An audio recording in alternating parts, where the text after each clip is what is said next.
ಅಪರೂಪದ ಕಾಯಿಲೆಗೆ ತುತ್ತಾಗಿದ್ದ ಮೆಸ್ಸಿ. ಕನಸು ಭಗ್ನಗೊಳಿಸುವ ರೋಗಕ್ಕೆ ಮೆಸ್ಸಿ ಮದ್ದೆರೆದಿದ್ದೇ ರೋಚಕ.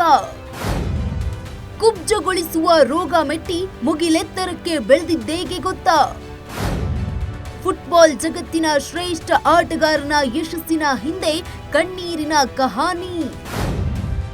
ಲಿಯೋನೆಲ್ ಆಂಡ್ರೆಸ್ ಮೆಸ್ಸಿ ಕುಸ್ಟಿನಿ, ಅರ್ಥಾತ್ ಲಿಯೋನೆಲ್ ಮೆಸ್ಸಿ.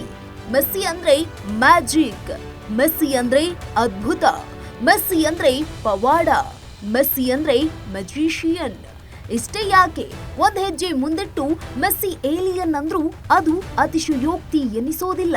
ಈ ಎಲ್ಲ ಅನ್ವರ್ಥ ನಾಮಕ್ಕೂ ಮೆಸ್ಸಿಯೇ ಮಾಲೀಕ. ಇಡೀ ವಿಶ್ವವೇ ಇವತ್ತು ಮೆಸ್ಸಿಯನ್ನ ಹೆಮ್ಮೆಯಿಂದ ನೋಡುತ್ತೆ. ಮೆಸ್ಸಿಯ ಸಾಹಸಗಾಥೆಗಳನ್ನ ಮೈಯೆಲ್ಲ ಕಿವಿಯಾಗಿ ಕೇಳುತ್ತೆ. ಮೆಸ್ಸಿ ಕಾಲ್ಚೆಂಡಿನ ಆಟದ ಅಸಾಧಾರಣ ಕೌಶಲ್ಯವನ್ನ ಎವಿ ಇಕ್ಕದೆ ನೋಡುತ್ತೆ. ಫುಟ್ಬಾಲ್ ಲೋಕಕ್ಕೆ ಅನ್ಯಗ್ರಹ ಜೀವಿಯೊಂದು ಬಂದ್ರೆ ಅದು ಮೆಸ್ಸಿಯಂತೆ ಆಟವಾಡುತ್ತೆ ಅಂತ ಮಾತನಾಡುತ್ತೆ.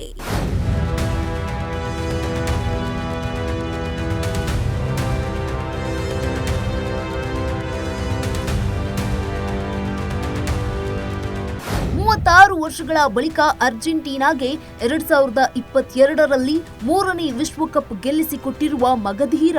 ಆಧುನಿಕ ಫುಟ್ಬಾಲ್ ಜಗತ್ತು ಕಂಡ ಸರ್ವಕಾಲಿಕ ಶ್ರೇಷ್ಠ ಆಟಗಾರ ಮೆಸ್ಸಿ ಬಗ್ಗೆ ಅದೆಷ್ಟು ಹೇಳಿದ್ರೂ ಕಡಿಮೆನೆ. ಆದ್ರೆ ಮೆಸ್ಸಿ ಅನ್ನೋ ಫುಟ್ಬಾಲ್ ದಿಗ್ಗಜನ ಈ ಯಶೋಗಾಥೆಯ ಹಿಂದೆ ಕಣ್ಣೀರ ಕಹಾನಿ ಇದೆ.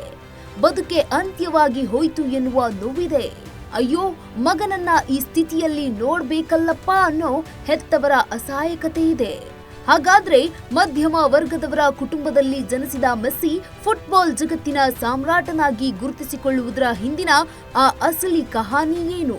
ಮೆಸ್ಸಿಗೆ ಬಾಲ್ಯದಲ್ಲಿ ಕಾಡಿದ ಮಾರಣಾಂತಿಕ ಕಾಯಿಲೆ ಏನು ಅನ್ನೋದನ್ನ ತೋರಿಸ್ತೀವಿ ನೋಡಿ.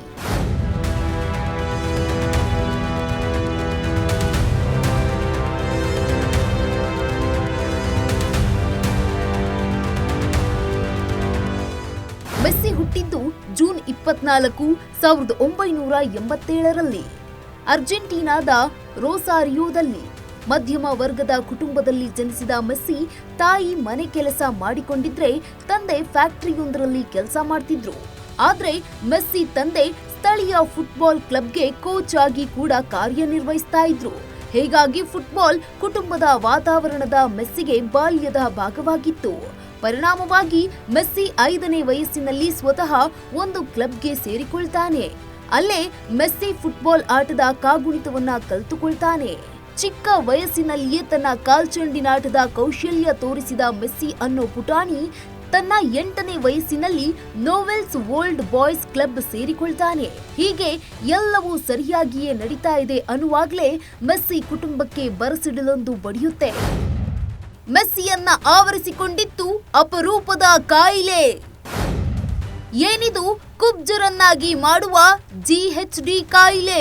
11ನೇ ವಯಸ್ಸಿಗೆ ಬರೋ ಹೊತ್ತಿಗೆ ಮೆಸ್ಸಿ ದೈಹಿಕವಾಗಿ ಬಸವಳಿದು ಹೋಗಿದ್ದ.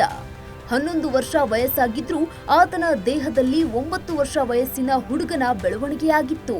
ಅವತ್ತು ಮಗನನ್ನ ಆಸ್ಪತ್ರೆಗೆ ಕರೆದುಕೊಂಡು ಹೋದ ಹೆತ್ತವರಿಗೆ ಆಘಾತ ಕಾದಿತ್ತು.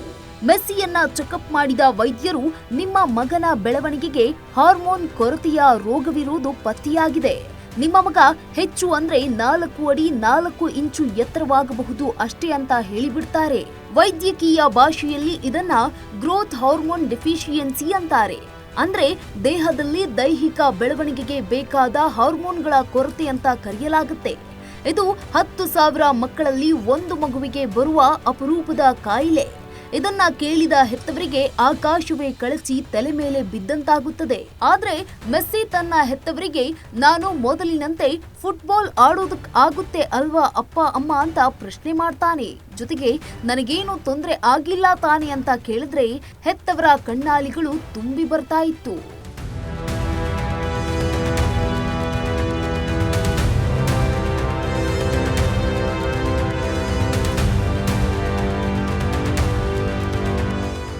ಅವತ್ತಿಗೆ ಮೆಸ್ಸಿ ಹೆತ್ತವರಿಗೆ ತಮ್ಮ ಮಗನಿಗೆ ಚಿಕಿತ್ಸೆ ಕೊಡಿಸಲು ತಿಂಗಳಿಗೆ 1.5 ಲಕ್ಷ ಹೆಚ್ಚು ಖರ್ಚಾಗ್ತಾ ಇತ್ತು.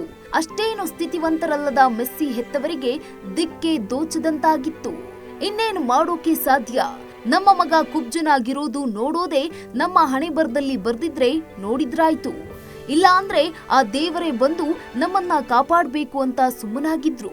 ಅವತ್ತಿಗೆ ಮೆಸ್ಸಿ ಮತ್ತು ಅವರ ಹೆತ್ತವರ ಪಾಲಿಗೆ ದೇವರಾಗಿ ಬಂದದ್ದು ಬಾರ್ಸಿಲೋನಾ ಫುಟ್ಬಾಲ್ ಕ್ಲಬ್. ಅಷ್ಟೊತ್ತಿಗಾಗಲೇ ಮೆಸ್ಸಿ ಅನ್ನೋ ಹುಡುಗ ಕಾಲ್ಚೆಂಡಿನ ಆಟದಲ್ಲಿ ಸದ್ದು ಮಾಡಿದ್ದ. ಭವಿಷ್ಯದ ಸ್ಟಾರ್ ಆಟಗಾರರನ್ನ ಹುಡುಕ್ತಾ ಇದ್ದ ಬಾರ್ಸಿಲೋನಾ ಕ್ಲಬ್ಗೆ ಮೆಸ್ಸಿ ವಿಚಾರ ಗೊತ್ತಾಗುತ್ತೆ. ಆಗ ಬಾರ್ಸಿಲೋನಾ ಫುಟ್ಬಾಲ್ ಕ್ಲಬ್ನ ಡೈರೆಕ್ಟರ್ ಕಾರ್ಲೆಸ್ ರೆಕಾಸ್ಟ್ ಮೆಸ್ಸಿ ಹೆತ್ತವರನ್ನ ಭೇಟಿ ಮಾಡ್ತಾರೆ. ನಿಮ್ಮ ಮಗನ ಸಂಪೂರ್ಣ ಔಷಧೋಪಚಾರದ ವೆಚ್ಚವನ್ನ ನಾವೇ ಭರಿಸ್ತೀವಿ, ಆದ್ರೆ ನಮ್ಮದೊಂದು ಷರತ್ತಿದೆ. ಅದೇನು ಅಂದ್ರೆ ನಿಮ್ಮ ಮಗ ಗುಣಮುಖನಾದ ಮೇಲೆ ನಮ್ಮ ಬಾರ್ಸಿಲೋನಾ ತಂಡವನ್ನ ಪ್ರತಿನಿಧಿಸಬೇಕು ಅಂತಾರೆ. ಅವತ್ತಿಗೆ ಕಂಗಾಲಾಗಿದ್ದ ಮೆಸ್ಸಿ ಪೋಷಕರು ಮಗ ಗುಣಮುಖನಾಗೋಕೆ ಭಗವಂತನೇ ಕೊಟ್ಟ ಅವಕಾಶವಿದು ಅಂತ ಷರತ್ತಿಗೆ ಒಪ್ಪಿಕೊಳ್ತಾರೆ. ಅಲ್ಲಿಂದ ಮೆಸ್ಸಿಗೆ ಮೆಡಿಕಲ್ ಟ್ರೀಟ್ಮೆಂಟ್ ಶುರುವಾಗುತ್ತೆ. 3 ವರ್ಷಗಳ ಕಾಲ ನರಕ ಯಾತನೆ ಅನುಭವಿಸಿದ ಮೆಸ್ಸಿ 11ನೇ ವರ್ಷದಿಂದ 14 ವರ್ಷಗಳ ಕಾಲ ಮೆಸ್ಸಿ ಟ್ರೀಟ್ಮೆಂಟ್ ತೆಗೆದುಕೊಳ್ಬೇಕಾಯ್ತು. ಈ ಟ್ರೀಟ್ಮೆಂಟ್ ತುಂಬಾ ನೋವಿನಿಂದ ಕೂಡಿತ್ತು. ಪ್ರತಿದಿನ ರಾತ್ರಿ ಮೆಸ್ಸಿ ಕಾಲುಗಳಿಗೆ ಸಿಂಥೆಟಿಕ್ ಗ್ರೋತ್ ಹಾರ್ಮೋನ್ ಇಂಜೆಕ್ಷನ್ಗಳನ್ನ ಚುಚ್ಚಲಾಗ್ತಾ ಇತ್ತು. ಮುಂದೊಂದು ದಿನ ತಾನೊಬ್ಬ ಶ್ರೇಷ್ಠ ಫುಟ್ಬಾಲ್ ಆಟಗಾರನಾಗಬೇಕು ಅನ್ನೋ ಅದಮ್ಯ ಆಸೆಯಿಂದಲೇ ಅಸಾಧಾರಣ ನೋವನ್ನ ಸಹಿಸಿಕೊಂಡೇ ಕಾಲ ಕಳೆಯುತ್ತಿದ್ದ. ಕೆಲವೊಮ್ಮೆ ಮೆಸ್ಸಿಗೆ ಎದ್ದು ನಡೆಯಲು ಕೂಡ ಆಗ್ತಾ ಇರಲಿಲ್ಲ. ಬೆಡ್ ಮೇಲೆ ಮಲಗಿ ಇತರೆ ಮಕ್ಕಳು ಫುಟ್ಬಾಲ್ ಆಡುವುದನ್ನ ನಿಸ್ಸಹಾಯಕನಾಗಿ ನೋಡ್ತಾ ಇದ್ದ. ಈ ಹುಡುಗನ ಕಣ್ಣುಗಳಲ್ಲಿ ಗ್ರೇಟ್ ಫುಟ್ಬಾಲ್ ಆಟಗಾರನಾಗಬೇಕು ಅನ್ನೋ ಪ್ರಕಾರ ಜ್ವಾಲೆ ಮಾತ್ರ ಮಾಯವಾಗಿರ್ಲಿಲ್ಲ.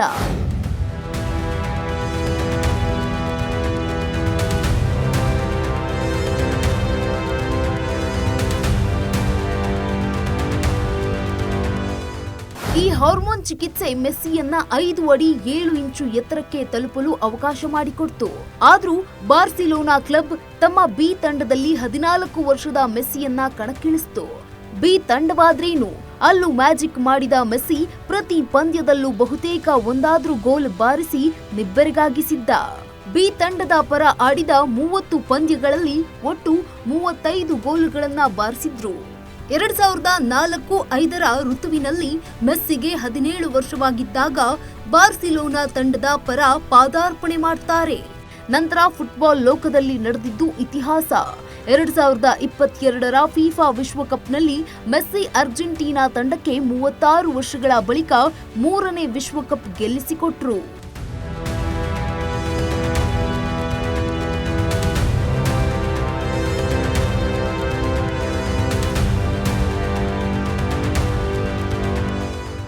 ಮೆಸ್ಸಿ ಎಡಗಾಲಿಗೆ 8,000 ಕೋಟಿ ರೂಪಾಯಿ ವಿಮೆ ಪಾಲಿಸಿ. ಅಂದು ಯಾವ ಕಾಲಿಗೆ ನೋವಿನ ಇಂಜೆಕ್ಷನ್ಗಳನ್ನ ಚುಚ್ಚಿಸಿಕೊಂಡು ಮೆಸ್ಸಿ ನರಕ ಯಾತನೆ ಅನುಭವಿಸಿದ್ರೋ ಅದೇ ಕಾಲಿನಿಂದಲೇ ಮೆಸ್ಸಿ ಜಗತ್ತು ಗೆದ್ದಿದ್ದಾರೆ. ತಮ್ಮ ಎದುರಾಳಿಗಳನ್ನ ಕ್ಷಣಾರ್ಧದಲ್ಲಿಯೇ ಯಾಮಾರಿಸಿ ಗೋಲ್ ಮೇಲೆ ಗೋಲ್ ಗಳಿಸಿ ದಾಖಲೆ ಬರೆದಿದ್ದಾರೆ. ಇದೇ ಎಡಗಾಲಿನಿಂದಲೇ ಸಾವಿರಾರು ಕೋಟಿ ರೂಪಾಯಿಗಳ ಒಡೆಯನಾಗಿ ಹೊರಹೊಮ್ಮಿದ್ದಾರೆ. ಇದೇ ಕಾರಣಕ್ಕೆ ಮೆಸ್ಸಿ ತಮ್ಮ ಎಡಗಾಲಿಗೆ 8,000 ಕೋಟಿ ರೂಪಾಯಿಯ ವಿಮೆ ಪಾಲಿಸಿ ಮಾಡಿದ್ದಾರೆ. ಇದು ಕ್ರೀಡಾ ಜಗತ್ತಿನಲ್ಲಿ ಒಬ್ಬ ವ್ಯಕ್ತಿ ತನ್ನ ದೇಹದ ಅಂಗಕ್ಕಾಗಿ ತೆಗೆದುಕೊಂಡಿರುವ ಅತಿ ದೊಡ್ಡ ವಿಮಾ ಪಾಲಿಸಿಯಾಗಿದೆ. ಇನ್ನು ಈ ಪಾಲಿಸಿಯನ್ನ ಬೇರೆ ಫುಟ್ಬಾಲ್ ಪ್ಲೇಯರ್ಗಳು ಪಡೆದುಕೊಳ್ಳೋಕೆ ಸಾಧ್ಯವಿಲ್ಲ. ಈ ಪಾಲಿಸಿ ಇಷ್ಟು ವರ್ಷಗಳಲ್ಲಿ ಮೆಸ್ಸಿ ಸಾಧನೆ ಮತ್ತು ಬ್ರ್ಯಾಂಡ್ ಮೌಲ್ಯವನ್ನ ಪರಿಗಣಿಸಿ ನೀಡಿರುವುದಾಗಿದೆ.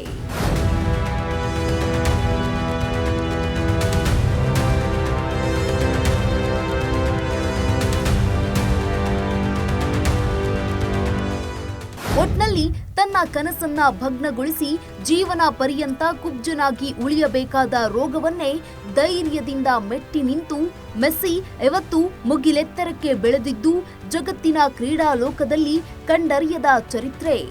ಇದೇ ಕಾರಣಕ್ಕೆ ಮೆಸ್ಸಿ ಅರ್ಜೆಂಟೀನಾಗೆ ಮಾತ್ರವಲ್ಲ, ಫುಟ್ಬಾಲ್ ಪ್ರೀತಿಸುವ ಪ್ರತಿಯೊಬ್ಬ ಅಭಿಮಾನಿಗೂ ಇಷ್ಟವಾಗುವುದು. ಇದೇ ಕಾರಣಕ್ಕೆ ಜಗತ್ತಿನ ಬಹುತೇಕ ಫುಟ್ಬಾಲ್ ಪ್ರೇಮಿಗಳು ಜುಲೈ 20ರಂದು ನಡೆಯುವ ಸ್ಪೇನ್ ವಿರುದ್ಧದ ಫಿಫಾ ವಿಶ್ವಕಪ್ ಫೈನಲ್ ಪಂದ್ಯದಲ್ಲಿ ಮೆಸ್ಸಿ ತಂಡವೇ ಚಾಂಪಿಯನ್ ಆಗಲಿ, ಕೊನೆಯ ಫಿಫಾ ವಿಶ್ವಕಪ್ನಲ್ಲಿ ಟ್ರೋಫಿ ವಿಜಯೋತ್ಸವದೊಂದಿಗೆ ಮೆಸ್ಸಿ ಫುಟ್ಬಾಲ್ ಬದುಕು ಯುಗಾಂತ್ಯವಾಗಲಿ ಅಂತ ಬಯಸುತ್ತಿದ್ದಾರೆ. Sanjay Nayak, news desk, Ashwavega news.